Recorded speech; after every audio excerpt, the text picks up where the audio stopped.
Hello everyone.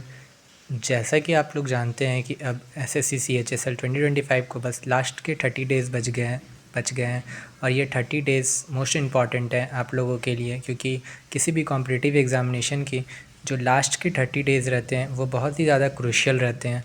और जैसा कि आप जानते हैं कि हमारा जो ये एग्ज़ाम होने वाला है वो है 8 सितंबर से स्टार्ट होगा।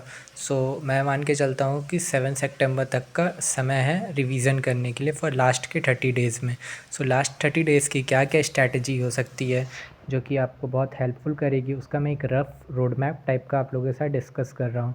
जैसे कि आज हमारा हो गया 10 अगस्त। सो अप्रॉक्सीमेटली हमारे पास 27 से 28 दिन बचे हैं।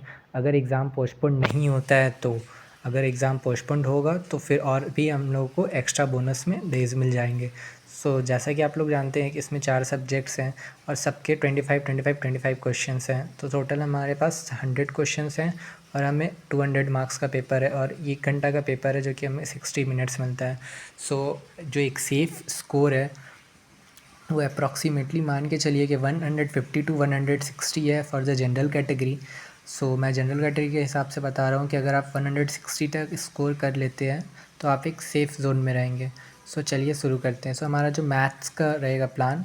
सो मैथ्स में क्या करना है ना, मैथ्स एक ऐसा सब्जेक्ट है जो कि बहुत ज़्यादा बच्चों को मैथ्स में प्रॉब्लम होती है और वो मैथ्स में स्कोर नहीं कर पाते हैं। बाकी जीएस इंग्लिश में तो लोग स्कोर कर लेते हैं, बट मैथ्स में स्कोर करने में उन्हें प्रॉब्लम होती है। तो मैथ्स के लिए क्या कीजिए ना, डेली जैसे 2 घंटे सेल्फ स्टडी कीजिए। सेल्फ स्टडी में क्या है, बहुत सारे चैप्टर्स है जो कि आपने कंप्लीट ऑलरेडी कर लिए होंगे। उसमें से जो आपका वीक चैप्टर्स है उन चैप्टर्स के आप पर्टिकुलरली क्वेश्चंस लगाइए इन 2 घंटे में। या जो आपके नोट्स है, आपने किसी भी एजुकेटर से पढ़ा हो, यूट्यूब से पढ़ा हो, बैच से पढ़ा हो, कहीं से भी पढ़ा हो, उसके जो भी नोट्स हैं वो आप रिवीजन कीजिए। प्लस डेली के डेली आप क्या कीजिए ना, 25 क्वेश्चंस के एक प्रैक्टिस सेट लगाइए। ये प्रैक्टिस सेट ऐसा होना चाहिए जस्ट लाइक जिसमें कि सारे चैप्टर्स मिक्स हो। उसका एक प्रैक्टिस सेट लगाइए जिससे कि आपका ओवरऑल जो कॉन्सेप्ट है उसका भी एक बार रिवीजन हो सके। एंड उसके बाद डेली फार्मूला शीट जो आपने बनाया होगा वो फार्मूला शीट को डेली रिवाइज़ कीजिए।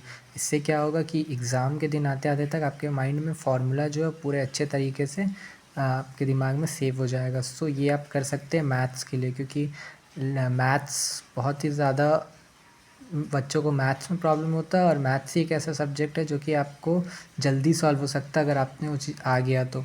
सो मैथ्स में आप ये चीज़ कर सकते हैं। सो अब रहा रीज़निंग। सो रीज़निंग में आप क्या कर सकते हैं ना, रीज़निंग में भी आप 25 क्वेश्चंस के प्रैक्टिस सेट डेली प्रैक्टिस कर सकते हैं। और रीज़निंग क्या है कि बहुत सारे चैप्टर्स है, बहुत सारे टॉपिक्स है। रीज़निंग बहुत ही ज़्यादा लोगों को आसान लगता है और ये है भी एक आसान चैप्टर्स सब्जेक्ट अगर इसमें आपको अच्छे से पकड़ है तो इसमें आप जितने भी टॉपिक हैं सारे टॉपिक का डेली बेसिस पे आप इसमें रिवीजन कर सकते हैं फॉर रीजनिंग के लिए। और इंग्लिश। सो इंग्लिश के लिए आप क्या कर सकते हैं, इंग्लिश के लिए आप डेली एटलीस्ट 1 घंटा जो है ना आप वो कैब के लिए दीजिए, क्योंकि वो कैब जैसा कि आप जानते हैं वो कैब का वेटेज अच्छा खासा रहता है एग्ज़ाम में। सो 1 घंटा वो कैब दीजिए, डेली वो कैब को लर्न करने की कोशिश कीजिए और इसे रिकॉल करने की कोशिश कीजिए। और क्या है, उसके बाद आप ग्रामर के जो जितने भी रूल्स हैं, जो भी आपके नोट्स होंगे, जिस भी फैकल्टी से आपने पढ़ा होगा उसके जो भी नोट्स होंगे, जो भी कॉन्सेप्ट होंगे, वो सबको आप डेली बेसिस पे रिवाइज़ करते रहिए। और मैं इंग्लिश में भी मैं आपको यही सजेशन दूंगा कि आप 25 क्वेश्चंस की प्रैक्टिस सेट लगाइए। मैं बार बार प्रैक्टिस सेट पे इसलिए बोल रहा हूँ क्योंकि लास्ट के 30 डेज़ में जितना ज़्यादा आप प्रैक्टिस करेंगे उतना ज़्यादा आपके एग्ज़ाम के कट ऑफ निकलने के चांसेस रहेंगे। क्योंकि बहुत लोग हैं जो इस एग्ज़ाम के लिए हो सकता है 6 मंथ से, बहुत है जो 1 साल से ऑलरेडी तैयारी कर रहे होंगे। सो उन्होंने सारा सिलेबस तो ऑलरेडी कंप्लीट कर लिया होगा, बट इसके लिए आप लोग को प्रैक्टिस करना बहुत ज़्यादा ज़रूरी है। सो लास्ट के दिनों में प्रैक्टिस ही मोस्ट इम्पॉर्टेंट है। सो जीएस के लिए, जीएस में जैसा कि आप जानते हैं 2 पोर्शन होता है, एक स्टैटिक्स और एक जनरल करंट अफेयर्स। सो जो करंट अफेयर्स है वो अप्रॉक्सीमेटली 10 टू 12 मंथ्स का पूछा जा सकता है। तो इसके लिए आप रिवीजन कर सकते हैं, आपने नोट्स बनाया है उससे, या फिर आप करंट अफेयर्स के लिए भी वन शॉट, जो कि यूट्यूब पे बहुत सारे वन शॉट है ऑलरेडी, जो कि 1 मंथ 2 मंथ ऐसे करके वो 1 मंथ के करंट अफेयर्स एक शॉट 1 शॉट में कंप्लीट कराते हैं। तो उस तरह से आप वन शॉट यूट्यूब से देख के कर सकते हैं। और जो स्टैटिक्स जीके का पोर्शन रहता है उसमें आप जितने भी पीवाई क्यूब्स हैं ना, जो कि प्रीवियस ईयर क्वेश्चंस है जो पहले को आए हैं, वो सब का रिवीजन कीजिए, वो सबसे भी बहुत हेल्पफुल रहेगा। और यूट्यूब के वन शॉट लेक्चर्स आप देख सकते हैं जिसमें कि ओवरऑल कॉन्सेप्ट का रिवीजन हो सकता है। और इसमें भी आप क्वेश्चंस प्रैक्टिस जितना ज़्यादा से ज़्यादा कीजिएगा, क्योंकि जो जीएस जीके का पोर्शन होता है उसमें बहुत सारा बहुत अलग अलग वेरियस टॉपिक से क्वेश्चंस आ सकते हैं। तो इसमें आप जितना ज़्यादा क्वेश्चन प्रैक्टिस कीजिएगा आपके लिए उतना अच्छा रहेगा। और most important MCQ, most important है मॉक टेस्ट। मॉक टेस्ट को आप जितना ज़्यादा दीजिएगा उतना ज़्यादा अच्छा रहेगा, क्योंकि मॉक टेस्ट ही वो चीज़ है जो कि आपको ये बता सकता है कि आप कितना अच्छा पढ़े या नहीं पढ़े, आपकी क्या तैयारी है नहीं है। सो मैं आपको पर्सनली ये सजेस्ट करूँगा कि लास्ट के 30 डेज़ में आप कोशिश कीजिए कि कम से कम 15 मॉक टेस्ट आप ज़रूर दीजिए। और मॉक टेस्ट देने के साथ उसके एनालाइज़ करना भी उतना ही इम्पॉर्टेंट है।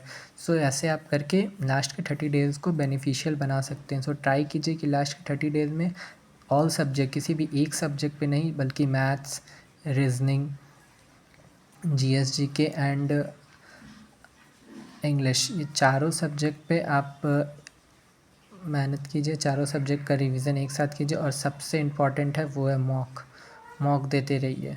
सो इस मॉक से वजह से आप अपने स्कोर को और इन्हेंस कर पाइएगा। So thank you so much.